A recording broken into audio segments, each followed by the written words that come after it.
샬롬, 우리 주 예수 그리스도의 은혜와 평강이 함께하기를 기도하고 또한 축복합니다. 오늘 함께 읽고 묵상할 말씀은 예레미야 23장 29절로부터 32절 말씀입니다. 제가 말씀을 읽어봅니다. 여호와의 말씀이니라. 내 말이 불같지 아니하냐. 바위를 쳐서 부서뜨리는 방망이 같지 아니하냐. 여호와의 말씀이라. 그러므로 보라, 서로 내 말을 도둑질하는 선지자들이 내가 치리라. 여호와의 말씀이니라. 보라, 그들이 혀를 놀려 여호와가 말씀하셨다 하는 선지자들을 내가 치리라. 여호와의 말씀이니라. 보라, 거짓 꿈을 예언하여 이르며 거짓과 헛된 자만으로 내 백성을 미혹하게 하는 자를 내가 치리라. 내가 그들을 보내지 아니하였으며 명령하지 아니하였나니 그들은 이 백성에게 아무 유익이 없느니라. 여호와의 말씀이니라. 아멘. 저는 오늘 이 말씀을 읽고 묵상하면서 참 마음이 많이 괴롭다고 표현하는 게 좋을 것 같습니다. 오늘 이 말씀 가운데 하나님께서 30절 말씀에 여호와의 말씀이니라. 그러므로 보라, 서로 내 말을 도둑질하는 선지자들을 내가 치리라 이야기하십니다. 굉장히 목사로서 두려운 말씀 중에 한 가지인데요. 서로 내 말을 도둑질하는 선지자, 이 말의 의미를 잠깐 설명을 해보게 되면은 목사의 가장 큰 일 중에 한 가지는, 역할 중에 한 가지는 설교죠. 그 설교를 할 때에 다른 분들이 하신 설교를 이렇게 따와서 편집하거나 아니면 베껴서 설교하는 경우가 있습니다. 물론 지식을 축적하고 어떤 것들을 향상시키기 위해서는 그것을 탐구하고 공부하는 과정은 꼭 필요한 것입니다. 그런데 그것을 마치 자기가 묵상해서 자기가 하나님께 받은 말씀인 것처럼 그렇게 사용할 때가 있습니다.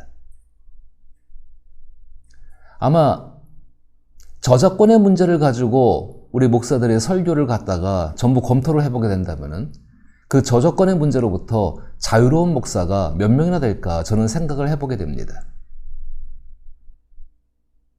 너무나 쉽게 하나님 말씀을 자기 자신의 성경과의 치열한 어떻게 말하면 전투죠. 그 전투 가운데 치열하게 얻어낸 하나님의 뜻이 아니라 다른 분들이 치열하게 얻어낸 것을 가지고 자기 편리적으로 또 자기 상황에 맞게 적당히 적절하게 조절하여서 그렇게 말을 전하는 것, 설교하는 것. 이게 설교를 도둑질하는 목사들의 모습입니다. 저는 오늘 이 본문을 읽으면서 이런 생각이 듭니다. 설교를 도둑질하는 목사. 그 목사가 있다고 한다면은 하나님께서 오늘 말씀하시는 것입니다. 내가 오늘 그들을 치리라. 수천 년 전에 예루살렘 성의 멸망 직전에 하나님이 정말로 이 백성들이 하나님의 말씀, 하나님의 성경을 어떻게 되어 있는지를 말해주면서 그 성경을 알게 해야 되는 그 선지자들이 어떻게 했는지 서로 꿈 얘기한 거, 자기의 생각, 그 생각이 마음에 드는 거죠. 그것을 가지고 서로 베껴가지고 그것을 활용해서 사람들한테 인기를 끌고 이런 말 한마디 듣는 것이죠. 야, 저 선지자는 정말로 하나님 말씀을 잘 알고 있는 선지자야. 대단해. 뭐 그런 말 한마디 듣기 위해서 또 그것을 가지고서 자기의 같은 그 사회, 제사장들의 사회, 선지자의 사회 가운데에서 더 높은 자리를 차지하게 되고 영향력을 나타내게 되는 것이죠. 근본적인 이야기를 한 가지 하고 싶습니다. 성경이 무엇일까요? 성경은 창조주 하나님의 말씀을 기록한 책입니다. 하나님은 역사 무대에서 예언과 섭리와 그리고 기적을 통해서 또한 그리스도 예수를 통해서 자신의 성품과 당신이 하시는 일을 분명하게 나타내셨습니다. 그 나타내신 것을 성경이 증언을 하고 있습니다. 하나님은 성경을 통해서 우리 가운데 그렇게 하신 일들, 그 하나님이 말씀하신 것들, 그 말씀이 우리 가운데 어떻게 적용되어서 실제적으로 이루어지는지를 우리 안에 계시는 성령을 통해서 또한 말씀을 하고 계십니다. 그리스도의 영이신 성령께서 우리와 함께하고 있을 때 그분이 우리 가운데 나타내시는 것은 하나님의 성경, 하나님의 말씀 가운데에서 그 약속 가운데에서 오신 그리스도 예수를 증거하시는 것이 그 성령의 가장 주된 사역이십니다. 그렇게 전해진 그 말씀은 오늘 본문의 말씀처럼 우리 마음속에 굳은 것들, 죄악들을 깨서 부술 수 있는 불방망이 같습니다. 그리고 한 걸음 더 나가서는 불 같아서 우리 안에 하나님과 함께 있을 때 거슬리는 모든 것들을 태워버릴 수 있는 소멸의 불 같습니다. 생명으로서 우리 가운데 생명을 낳게 하는 씨앗으로서 하나님 말씀이 우리의 심령 가운데에 예수 그리스도의 생명으로서 씨앗 역할을 합니다. 지치고 상한 심령 가운데 하나님 말씀이 우리 가운데 젖이 되고 그리고 생수가 되어져서 우리를 다시 소성시키십니다. 하나님의 성경 가운데에서 정말로 우리가 하고 있는 논리적인 어떤 것들을 뛰어넘어서 하나님이 알게 하시는 그 알게 하시는 것으로 말미암아 꿀보다 더 단 느낌들을 받을 수 있는 것이 하나님의 성경입니다. 그 성경을 가지고 사는 사람들이 목사지요. 그 목사님들이 가장 존귀한 이유는 그 성경에 가까이 가고 있기 때문입니다.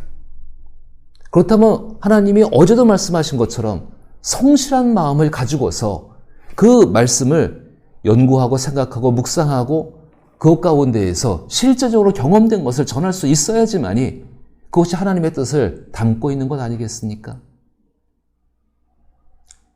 이 시대의 교회가 잘못된 것은 그 이유 중에 가장 결정적인 이유 한 가지는 핵심적인 이유죠. 목사가 설교를 도둑질합니다. 저를 위해서 기도해 주십시오. 그런 유혹이 왜 없겠습니까? 그러나 여전히 치열한 전투가 있다 할지라도 그 전투 속에서 하나님의 뜻을 찾고자 합니다. 하나님께서 29절 말씀에 여호와의 말씀이니라 내 말이 불같지 아니하냐 바위를 쳐서 부서뜨리는 방망이 같지 아니하냐 여호와의 말씀이니라. 그러므로 보라 서로 내 말을 도둑질하는 선지자들을 내가 치리라. 왜 이 당시의 선지자들이 그리고 지금의 목사들이 이런 하나님의 말씀을 그대로 전하지를 못할까요? 대중을 의식하기 때문이죠. 사실 저도 그렇습니다. 성도분들의 얼굴들을 서로 마주하면서 이야기할 때는 정말 말하기가 힘들어요. 그런데 이렇게 영상으로 이야기할 때는 그냥 있는 것만을 전하죠. 만약에 하나님의 성령이 우리 가운데 있다면 말을 하는 사람과 듣는 사람 모두가 하나님 말씀을 가감없이 들으려고 하고 그 말씀 앞에 자기를 세우려는 것들이 우리 가운데 있을 때 진정 성령의 역사 안에서 하나님이 주시는 꿀 같은 것 그리고 우리 안에 있는 하나님과 함께 있을 때 거스리는 모든 것들을 우리 내부로부터 그리고 우리의 삶으로부터 우리의 교회로부터 정화시키고 깨끗하게 해서 그리스도 예수와 함께 동행하는 하나님 나라의 그 큰 기쁨들과 그 의들을 경험하며 살게 될 것입니다. 하나님께서 31절에 여호와의 말씀이니라 보라 그들이 혀를 놀려 여호와가 말씀하셨다 하는 선지자들을 내가 치리라. 내세우는 것이 권위뿐이지요. 나만이 하나님 말씀을 알고 있다. 그러니까 너희들은 조용히 해라. 너희들은 이 말씀을 따라와야 한다. 은연중에 자기 자신이 하나님 자리에 올라가 있고 그 권위로서 헛된 것들을 강요하고 있는 것이죠. 32절에 여호와의 말씀이니라 보라 거짓 꿈을 예언하여 이르며 거짓과 헛된 자만으로 내 백성을 미혹하게 하는 자를 내가 치리라. 그 미혹이란 단어가 사탄이나 악한 것에 쓸 때, 가증한 것에 쓸 때 쓰는 그런 단어에 해당합니다. 속이는 거지요. 앞에서 하나님이 전날에 꿈을 가지고 예언하는 선지자를 이간질하는 사람들이라 하나님과의 관계를 파괴시키는 사람이라 말했습니다. 근데 여기서 설교를 도둑질하는 사람은 뭡니까? 다른 것이 아니라 하나님 백성들을 미혹해서 완전히 자기의 먹을거리로 삼아버리려는 사람들이죠. 내가 그들을 보내지 아니하였으며 명령하지 아니하였나니 그들은 이 백성에게 아무 유익이 없느니라. 여호와의 말씀이니라. 어떤 유익을 위해서 하나님 말씀에 다가가십니까? 또 설교자는 어떤 유익을 위해서 설교를 합니까? 아니, 우리는 왜 성경을 내 삶 가운데 기초로 삼고 그 삶 가운데 무슨 유익을 얻으려고 그 성경을 가지고 따라가고 있습니까? 다양한 목적들과 다양한 의도들이 있을 것입니다. 그런데 그 모든 것들은 우리 사람들이 해놓은 거 아닙니까? 하나님은 무엇을 원하실까요? 하나님을 알기를 원하십니다. 하나님을 느끼기를 원하십니다. 그리고 그 하나님을 알고 느끼는 것을 가지고서 이 땅 가운데 하나님과 영원히 동거하는 것을 시작할 수 있는 예수 그리스도의 삶을 우리 가운데 살아가기를 원하고 있는 것입니다. 그런데 많은 목사들이 어떤 일을 했습니까? 그 가운데에서 그 모든 것을 사람 안에서 해석함으로 말미암아 사람에게 유익한 것들, 이것들을 주려고 했던 것이 우리의 모습 아니었습니까? 그것이 바로 이 예루살렘 성의 모습입니다. 사람이 얻을 수 있는 유익의 마지막이 어디일까요? 그 첫 번째는 명예일 것입니다. 그 두 번째는 돈일 것입니다. 그 세 번째는 권력일 것입니다. 하나님 말씀을 그것을 위해 사용한 것, 그것도 자기 자신이 캐낸 하나님 말씀의 진리가 아니라 다른 사람들이 해놓은 것을 도둑질해서 분위기를 띄우고 어떤 것들을 으쌰으쌰하게 만들고, 저는 우리 위더스 교회만큼이라도 이 하나님 말씀을 대하는 이것에 있어서는 진실하고 정직하게 서게 되기를 바랍니다. 전하는 사람이 가감없이 전할 수 있고 듣는 분들이 가감없이 들을 수 있고, 그래서 그 복된 생명의 말씀 앞에 우리 자신들을 세울 수 있을 때에 우리가 이 땅을 살아가는 삶의 의미는 새로워지게 될 것입니다. 주 예수가 이 땅에 오셨을 때 사람들이 왜 주 예수를 몰라봤을까요? 그토록 기다리고 있던 하나님의 아들인데, 메시아이신데 그 메시아를 왜 몰랐을까요?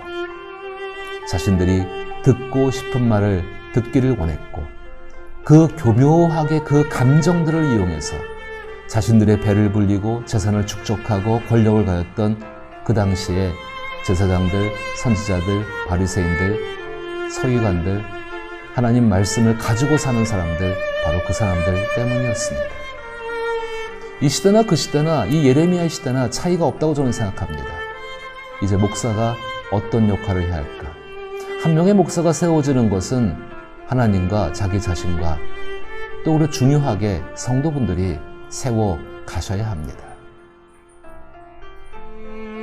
하나님 말씀을 들으면서 그 말씀이 적어도 상식적이지는 않을 때는, 적어도 그것이 우리 양심 가운데 거부감이 있을 때는 그것은 아닙니다라고 말할 수 있는 그 마음이, 그 태도가 우리 가운데 있어야 하지 않겠습니까? 교회에서의 강단은 절대로 하나님의 성소에 있는 저 높은 곳 하나님의 보좌 앞에 있는 그 거룩한 장소가 아닙니다. 거기는 사람이 서는 자리입니다. 사람이 거기에 서서 하나님의 뜻을 전할 때 비로소 그 가운데 거룩함이 임재되게 되는 것입니다. 따라서 사랑하는 교회를, 또 사랑하는 우리의 모임들을 하나님의 말씀 가운데 세우기를 원한다면 말씀을 도둑질하는 그 태도를 버려버리고 그 하나님 말씀을 가감없이 전하고 받아들일 수 있는 선한 역사가 있을 수 있기를 나사렛 예수 이름으로 축복합니다.